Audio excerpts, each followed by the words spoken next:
انت في امبابة وجالك شغل في المانيال، هتروح المانيال ازاي؟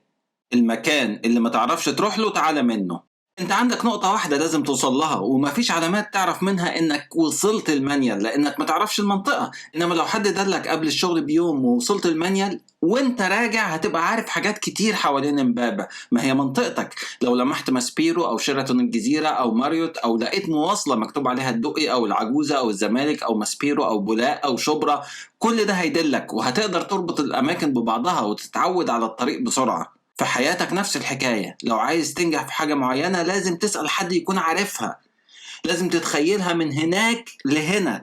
لما تسمع حكايات كتير هتلاقي حاجات كتير منها في منطقتك ضمن تجربتك، تقدر تحدد لنفسك بيها علامات والطريق هيترسم لك أحسن. لكن ما اقعدش أنا وصاحبي العدمان زي نفتي على بعض، ما احنا الاتنين ما نعرفش وهنقول كلام كله تهيؤات عن الطريق. قاعدة نمرة 2: راجع يوم الحد بالليل تعبان من يوم طويل في الشغل والدنيا ساكتة ومفيش محل واحد فاتح وبتمطر وحالة وبا، وهوب الكاوتش ضرب مني.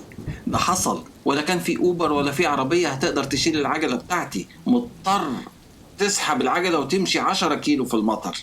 shit happens. دي القاعدة التانية، المصايب بتحصل. الحياة كده فيها أيام سودة، ما تولولش كتير، هي كده بتعديها وتنساها وتاني يوم بتسحب العجلة زي الشاطر. بس بتبقى عامل حسابك إن المصيبة دي لو اتكررت هيكون معاك استبن ومنفاخ. في مصايب تاني ممكن تحصل هتتصرف معاها بنفس الطريقة وتقعد كده لغاية ما تقلل احتمالات المصايب وتفتكر إنه في المقابل أغلب الوقت الحكاية بتمشي كويس. قاعدة نمرة 3: ما تحكمش على تجربتك من اللحظات السوداء، وما تاخدش قراراتك بناء على آراء الناس اللي شايفة بس السلبيات، وإلا مش هتتحرك. لما تيجي تستخدم العجلة هتلاقي 100 واحد بيفكرك بالحوادث وبالتعب وبالهدوم اللي بتتوسخ، صح؟ بس دي مش كل حاجة. عايز أقول لكم إني واجهت نفس الموضوع في الفترة اللي رجعت فيها مصر. كنت عايز أسوق موتوسيكل وطبعا الناس حذرتني كتير، في الآخر جبت موتوسيكل وشفت إنه فعلا في حاجات سيئة، بس مجمل التجربة كان ممتاز. أنا سقت سنة من غير ما استخدم الكلاكس ولا مرة. مواعيدي أخيرا اتظبطت، ما بقيتش أقف في الزحمة وبقيت أخد في المشوار نص الوقت وأحيانا ربعه بدون مبالغة. قاعدة نمرة 4: خناقتك مع شخص ساكن جواك مش مع العالم المحيط. في واحد في ودانك بيقولك كل يوم بلاش العجلة النهاردة، 6 سنين كل يوم هذا الشخص وانا رايح الصبح وانا راجع بالليل يقول لي ما بلاش العجلة النهاردة. الخبر الكويس ان الشخص ده بيتكتم بعد ما بتركب العجلة ب30 ثانية، هو متعين في الحتة دي بس. ومعرفش حد لبس العجلة ومشي 30 ثانية وبعدين غير رأيه ورجع البيت.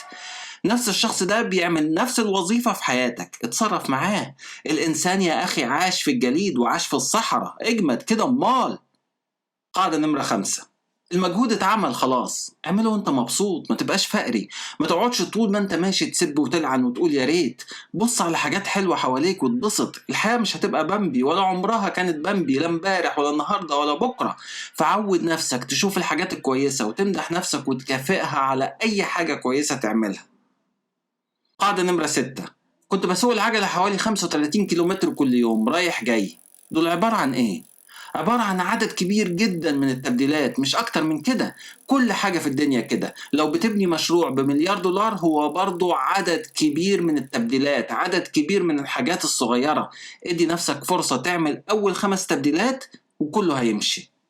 قاعدة نمرة 7: في حاجات بسيطة بس بتفرق كتير، زي ان كاوتش العجله يبقى ضغطه صح، هتلاقي ان العجله بقت اسرع وانها مش بتفرقع كتير. حزام القدم اللي في البدال بيساعد ان رجلك اللي مش بتدوس ما تبقاش تقل على الفاضي، لا دي بتسحب البدال وهي طالعه فبتساعد. الحياه كمان كده والشغل كده، مجموعه من الاضافات الصغيره بتفرق كتير وبتحسن الاداء كتير. ما تستهونش بيها، بعد شويه بتبقى روتين وبتدور على اضافات جديده. قاعده نمره 8: كل مشكله ليها حل.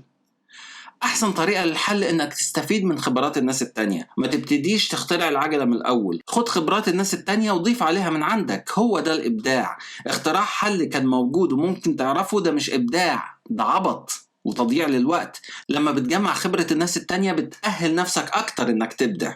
قاعدة نمرة 9: أقصر طريق مش دايما أسرع طريق ومش دايما أحلى طريق. ممكن يكون الطريق قصير بس إشاراته كتير بيعطلك ويزهقك ويضيع الدافع إنك تكمل. إنما ممكن يكون الطريق طويل بس مفتوح وبيعدي في جناين وبيخليك تحب اللي بتعمله وبتبقى أحسن فيه.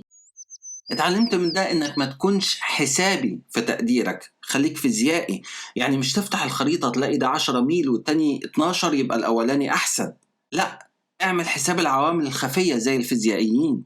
الرؤية الواسعة دايما أفيد.